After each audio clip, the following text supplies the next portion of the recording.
خوش آمدید کہتے ہیں آپ کو علماء کرام کے ساتھ ہماری یہ مختصر لیکن جامع نشر، مختصر پر پر اثر نشست ہوتی ہے الحمدللہ. جناب قبلہ علامہ ڈاکٹر محمد رضا داؤدانی صاحب، مولانا عمران بشیر صاحب، مفتی عامر صاحب اور مفتی سہیل حمزہ صاحب ہمارے ساتھ ہیں. آپ لوگوں کو نمبر ہم نے دیا ہوا ہے یکم رمضان سے، آپ اس پر اپنے پیغامات، اپنے سوالات بھیجتے ہیں اور ہم آپ کے بہت شکر گزار ہیں. چلائیں جی، پہلا سوال چلائیں بغیر تمہید کے. آئیے. السلام علیکم. وعلیکم السلام. جی میرا سوال یہ ہے کہ میں جس گھر میں رہتی ہوں اس کی بیسمنٹ میں میرے سسر جو ہیں انہوں نے گائے بھینسیں اور کتا بھی ایک رکھا ہوا ہے، کیونکہ بیس تو ایک ہی ہے، زمین ایک ہی ہے، انٹرنس الگ الگ ہے. صحیح ہے، یعنی وہی پوچھنا چاہ رہی ہیں. آپ بتا دیجئے کہ بیسمنٹ میں کتا پالا ہوا ہے ان کی سسر نے، تو کیا ہے؟ بسم اللہ الرحمن الرحیم. بنیادی طور پر اگر حفاظت کے لیے اگر کتا پالا جائے تو اس پہ تو کوئی حرج نہیں ہے، لیکن یہ کہ بہرحال ایز اے پیٹ جس کو ہم کہتے ہیں کہ پالتو جانور کے طور پر، اگرچہ اس کو بھی حرام کی حد تک تو نہیں لیکن مکروہ ضرور ہے، ناپسند کیا گیا ہے. اور اسی کے حوالے سے جو کل غالباً اس روایت کا حوالہ بھی آ رہا تھا کہ اس گھر کے اندر ملائکہ نازل نہیں ہوتے، داخل نہیں ہوتے کہ جس میں کتا موجود ہو. تو یہ ساری چیزیں ہمارے یہاں کراہت پر اس کو عام طور پر فقہاء نے حمل کیا ہے، پسند نہیں کیا گیا. لیکن یہ کہ بہرحال اگر اس کے ہوتے ہوئے وہ اپنے نجاست طہارت کے معاملات کو دیکھ سکیں کہ نماز، اس لیے کہ بہرحال جو کہ تھوڑا چیلنجنگ ہے نا کتے کی صورت میں، اس لیے کہ دیکھیں نا اس کا لعاب ہے وہ نجس ہے، اس کا پسینہ ہے وہ نجس ہے، اور دیگر نجاسات کا تو معاملہ ہے ہی ہے اپنی جگہ پر. تو ان تمام تر چیزوں کے حوالے سے اگر وہ خیال کر سکتی ہیں کہ اپنی نمازیں ٹھیک طرح سے پڑھ سکیں اور ایسا نہ ہو کہ دوسری چیزیں عبادتیں متاثر ہوں، تو بسم اللہ.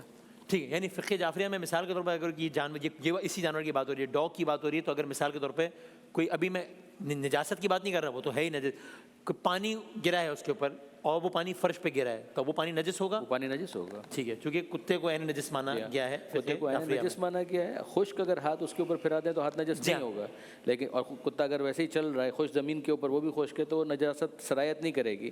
ہمارے یہاں نجاست کے سرایت کرنے کا معیار جو میڈیم مانا گیا ہے وہ لکوڈیٹی ہے. صحیح کہ اگر وہ لکوڈ ہے یا کوئی ویٹنس ہے ایسی کہ جو ٹرانسفر ہو سکے ادھر سے ادھر، اس صورت میں وہ نجاست بھی ٹرانسفر ہو جائے گی. تو خلاصہ یہ ہوا، کیونکہ سوال کئی حوالوں سے بہت مرتبہ آیا، اس لیے میں فقہ جعفریہ کے نزدیک خلاصہ یہ ہوا کہ حرام نہیں ہے، بہرحال ریکمینڈڈ بھی نہیں ہے. نجاست طہارت کا خیال کرنا بہت چیلنجنگ ہوگا، اس کا خیال کرنا ضروری ہے. اس کا خیال کریں تاکہ نمازیں متاثر نہ ہوں. یہ ہے نا ان شارٹ. قبلہ احناف میں کیا ہے اس کا؟ بسم اللہ الرحمن الرحیم. صلی اللہ علیہ وآلہ وصحبہ وبارک وسلم. جی دیکھیں حدیث پاک اس کی بنیاد ہے کہ جس گھر میں تصویر ہو، عزت کی جگہ پر لگی ہوئی ہو، اور جس گھر میں کتا ہو، تو فرمایا نبی علیہ السلام نے کہ اس گھر میں رحمت کے فرشتے نہیں آتے.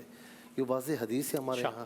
اچھا ان کے یہاں جو ہے وہ ایک مکروہ ہے، کراہت ہے، ہمارے یہاں جائز نہیں ہے. جائز ہی نہیں ہے. ہاں. اچھا دوسرا یہ شوقیہ پالنا بھی جائز نہیں ہے.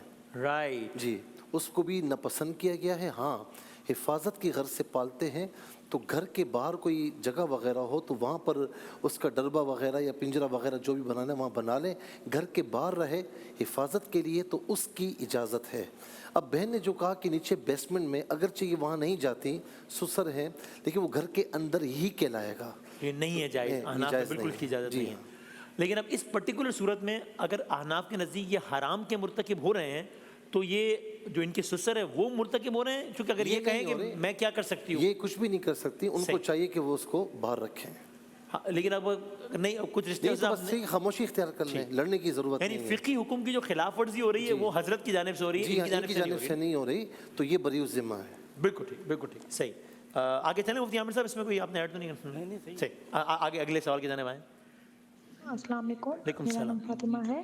علماء کرام سے میرا سوال یہ ہے کہ ہم قرآن پاک کے غلاف اور جائے نماز کو جب دھوتے ہیں تو اس کے پانی کو کہاں پھینکنا چاہیے؟ قرآن پاک کے غلاف کو دھوتے ہیں تو اس کے پانی کو کہاں پھینکنا چاہیے؟ بسم اللہ الرحمن الرحیم. اللہ تعالیٰ اس امت کو قرآن پاک کی محبت اور ادب نصیب فرمائے. الہ آمین. اور یقیناً یہ سوال اس درد اور اس جذبے سے تھا. باقی رہا یہ مسئلہ کہ آپ نے قرآن پاک کے غلاف کو دھویا ہے تو جس طرح دیگر کپڑوں کے ساتھ دھو لیا تھا، کوئی مسئلہ نہیں ہے. پانی بھی اس کا جو ہے وہ آپ کتنا پانی جمع کریں گے؟ اس کے لیے کوئی ریزروائر بنائیں گے علیحدہ سے؟ کیا کریں گے؟ کوئی ڈیم بنائیں گے؟ کیا کریں گے؟ اور پھر سب دھوتے ہیں تو کہاں جائیں گے؟ تو قرآن پاک کا ادب باقاعدہ ہے، اس کا احترام بھی کریں، اس کو پڑھیں بھی، اس کو سیکھیں بھی، اس کو سمجھیں بھی، اس پہ عمل بھی کریں، اس کو نہ چھوڑیں.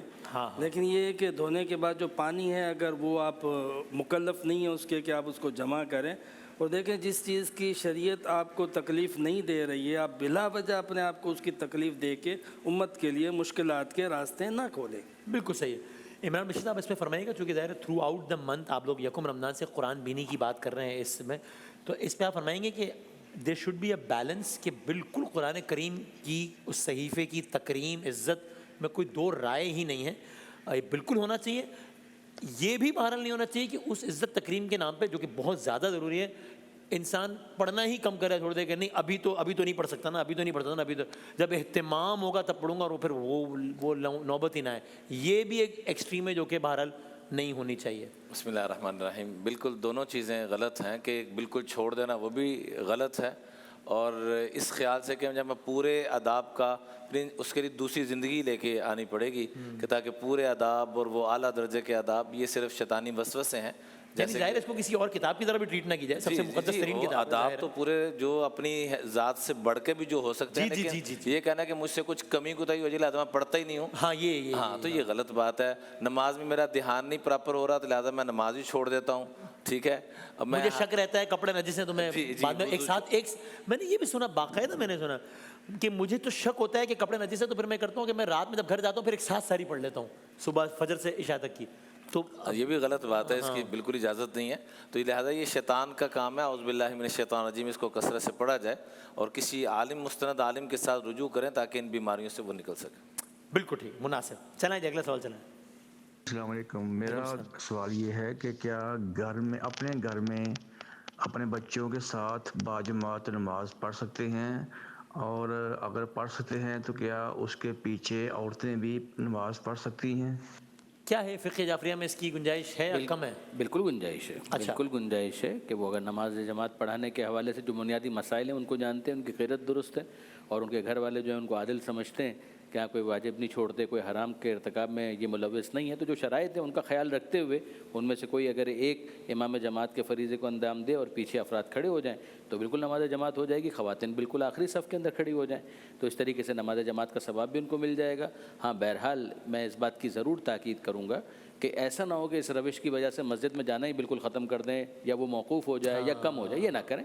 لیکن ٹھیک ہے، بعض اوقات یہ ہو سکتا ہے کہ اہتمام مسجد میں جانے کے لیے جتنا ضروری ہے، مسجد کچھ فاصلے کے اوپر ہے جس کی وجہ سے نہیں پہنچ سکتے، یہ تمام تر عذر اپنی جگہ پر ہیں. لیکن ان سب سے ہٹ کر بھی اگر وہ گھر میں نماز جماعت کا اہتمام کریں گے، یہ پسندیدہ بھی ہے، قابل قبول بھی ہے، ثواب میں اضافے کا باعث بھی. آپ نے عادل کہا تو یعنی یہ اتنا دیر معصوم تو کوئی بھی نہیں ہے نا، تو یعنی کوئی اپنے والد صاحب کے بارے میں دیکھتا ہے کہ بظاہر مجھے ایسی کوئی نظر نہیں آ رہی کہ وہ شرعیت کی کوئی خلاف ورزی کے مرتکب ہو رہے ہیں، تو بس یہ کوالیفائی کر جائیں گے عادل کے لیے. بنیادی طور پر معصوم ہونے کا سرٹیفکیٹ نہیں دے سکتا کوئی بھی. عادل یہاں اس معاملے میں جو عادل کو کہا جاتا ہے تو اس سے ہمارے یہاں مراد فقہی رسالوں کے اندر یہ ہوتی ہے کہ تمام واجبات پر عمل کرنے والا ہو، تمام حرام کاموں سے اپنے آپ کو بچانے والا ہو، گناہ کبیرہ پر نہ کرتا ہو اور صغیرہ پر اصرار نہ کرتا ہو.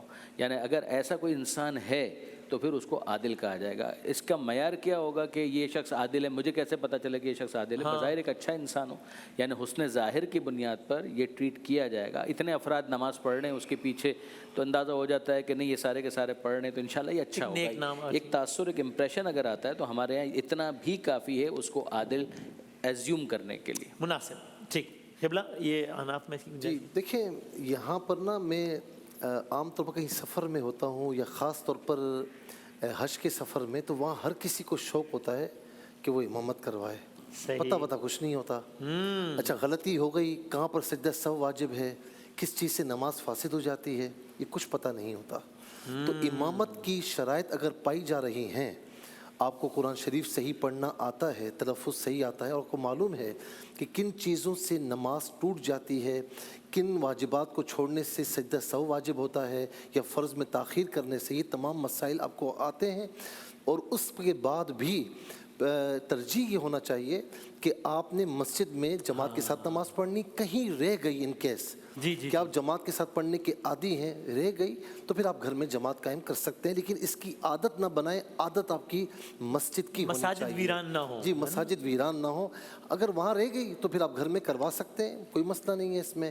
اچھا ایک بات میں اور بھی کہوں گا کہ ہمارے یہاں عام طور پر کیا ہوتا ہے کہ جی قرآن کے ادب کے حوالے سے یا نماز کہ ہم فوراً دیکھ کے یا تم نماز صحیح نہیں پڑھ رہے ہو, تمہاری نماز قابل قبول نہیں ہوگی. ہاں ہاں ہاں ہاں اچھا وہ کیا ہے کہ اس کو پڑھنا بھی ہوتی ہے نا, وہ بھاگ جاتا ہے. جی جی جی ایسے ایک اللہ والے سے کسی نے پوچھا کہ حضور مجھے نماز پڑھنا نہیں آتی تو میں سیکھ رہا ہوں, تو جب تک نہ آئے تو نہ پڑھوں.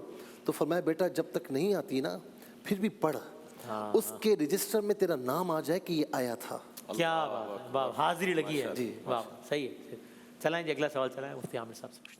السلام علیکم وسیم بھائی, کیا حال ہے؟ میں راولپنڈی سے شبانہ اسد بات کر رہی ہوں. میرا مولانا صاحب سے یہ سوال ہے کہ بھکاریوں کو کن بھکاریوں کو دینا جائز ہے؟ اب کچھ لوگ ایسے ہوتے ہیں جو ہٹے کٹے ہوتے ہیں اور ان کے ہاتھ پاؤں بھی سلامت ہوتے ہیں, لیکن وہ اللہ کا واسطہ دے کے, اللہ کا نام دے کے مانگ رہے ہوتے ہیں. مفتی عامر صاحب, ہٹے کٹے ہیں بظاہر, وہ اللہ کا واسطہ دے رہے ہیں, ان کو دے دینا چاہیے. کن بھکاریوں کو دینا جائز ہے وہ کہ؟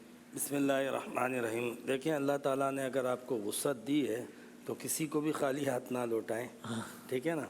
باقی رہا کہ اگر وہ اللہ نہ کرے کوئی دو نمبری بھی کر رہا ہے تو اس کو اللہ پوچھے گا آپ سے. ویسے ہمیں پتہ ہے قوم کی حالت کیا ہے, بھکاری بنایا جا رہا ہے. جس طریقے کی معیشت ہماری تباہ ہو رہی ہے, سڑکیں ٹوٹی ہوئی ہیں, کاروبار تباہ ہو رہا ہے. آپ نے دیکھا پچھلے سیگمنٹ میں وہ نعت خواں بچہ آیا ہوا تھا, دے دیں نمبر, اس نے اپنے پچھلے اسٹیٹمنٹ سے رجوع کیا. وہ 3 دن پہلے آئے تھے پنڈی سے, تو میں نے کہا پنڈی اور کراچی میں کہہ رہا ہے ایک جیسا ہی ہے. اب وہ کوالیفائی کر گئے تو 3 دن اور ٹھہرنا پڑا.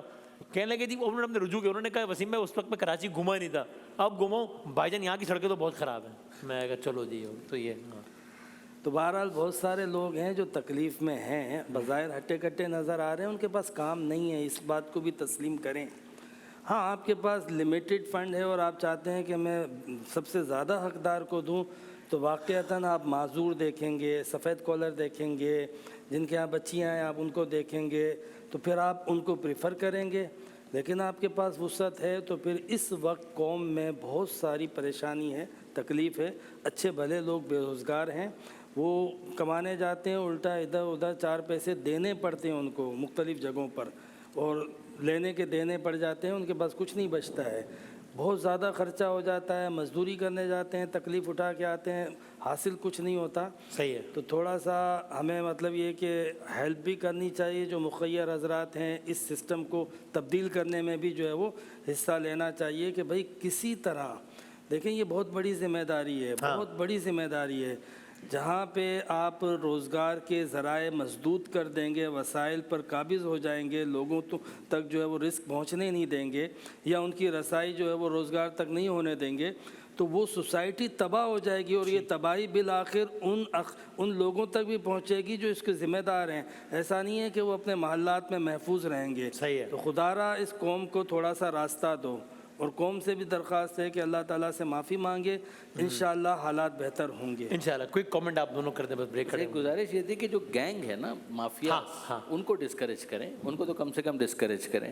جو گینگز بنے ہوئے ہیں مافیاز کی صورت, کیسے پتہ لگے؟ میں ڈرائیو کرتا ہوا سگنل پر آ گیا, کیا پتہ لگے کہ اگر جینوئن نہیں ہے پتہ یا چلے گینگ تو ٹھیک ہے, ظاہر ہے پھر بینیفٹ آف ڈاؤٹ دے دیں. جہاں پر پتہ چل جائے وہاں پر پروفیشنل بیگنگ جو ہے اس کو کم سے کم ڈسکریج کریں. اور جو سڑکوں کی بات ہوئی ہے تو کیا واقعاً کوئی ایسا انتظام کیا جائے کہ گورنمنٹ کے لیے کچھ صدقے کا انتظام کریں تو سڑکیں وڑکیں شاید کوئی, مجھے نہیں معلوم.